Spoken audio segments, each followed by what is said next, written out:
If you take out, what the traditional man could offer, I'm a man, you take out the manhood, you take out money, what else? So I'm showing it to you. People evolve. You can get married to a lady who wants to be a housewife, but she attends a conference that sparks something in her and she wants more out of life. You're already married to this girl and she wants more out of life. Are you going to stifle her as a man and say, when I married you, I didn't want you to be ambitious? She's not ambitious. You have to wake up and smell the coffee. So the question is, what makes you a man when money, when your physical looks is out of the picture? I've always been a fan of not defining my sense of masculinity to my financial ability. First of all, did Adam have any money? When God created Adam, there was no money. God created man, and man created money. Why is man depending on money to determine who he is? So we have to go back to the originals. What did God intend for a man to be? First of all, a man who has not discovered his identity is a disaster waiting to happen. You must understand your identity, and your identity is not tied to things. You must understand your identity as a king, as a priest, as a prophet, and as a leader. Those character traits are intangibles. They are not money driven. So whether you're meeting somebody who is well-to-do or somebody who doesn't have as much, and it doesn't matter. And a man is called a groom or a husband, right? As a groom, you're supposed to tend things and help things grow. Things that come into your hand. In fact, if God blesses you with a lady in a crude state, you're supposed to engage her and help her grow to the best version of herself. When you'll be accountable for the woman God places in your hand as men. So we have to get out of our minds and start thinking, what does God want for this woman? Now, a man is also called a husband. The word husband is drawn from the word husbandry. Husbandry is an agricultural word. It simply means farmer. What does a farmer do? He plants, he tends a vine.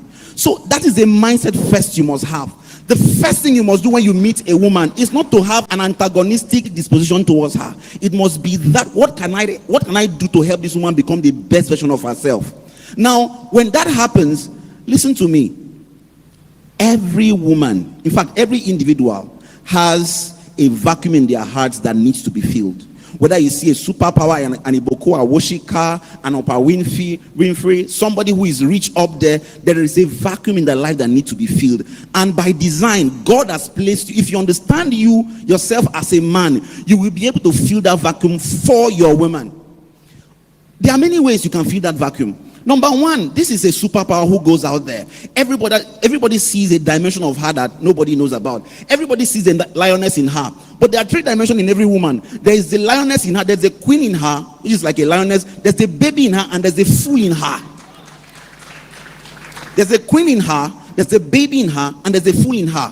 What everybody sees of a superwoman is the queen in her, the lioness, the part that wants to roar, the part that is driven. You are the one who is in the house. So she comes back, she's weak, she's empty. You see the vulnerable part. What do you do with it?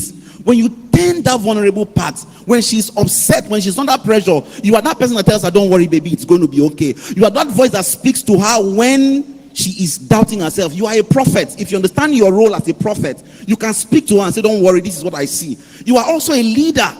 See, every woman respects who leads them. Like Papa said some time ago, that's why you see that women respect pastors, women respect father figures. Why? Because they see leadership in them. The woman is a superpower. There are emotional needs for every woman. You must be able to identify those emotional needs and feel them. Another thing you must learn to do as a man is to create an enabling environment for her to thrive. These are all things that money cannot buy. Let me tell you something. By the law of potential difference, you will love me more or you will respect me by what I can bring to you that you don't have. Now, in terms of respect, there's the commanded respect, there's the respect that is earned, right? There's the respect that society places on, like makes a demand of a woman to respect a man, whether the man is anything. There's a demand. There's the earned respect by influence, earned respect. So yes, God commanded the woman to respect the man, but you make the job easier if you are something she does not have, if you earn it by contributing to her life in ways that she cannot understand. Another thing we take for granted these days is sexual satisfaction. It meets the emotional need. Do you know that the superpower, the world superpower, yeah, I've done studies about the use of vibrators and all those things. There is a kind of release. There's a kind of, I'm looking for that word, it just escaped my mind. When you are able to meet a woman's sexual needs, her body releases spasms that causes bonding with you. You can't, yeah, Ositos, thank you. These things you can't get it via vibrator. Vibrator can't cuddle you. Vibrator can't hold you. Vibrator, I mean, it's not real.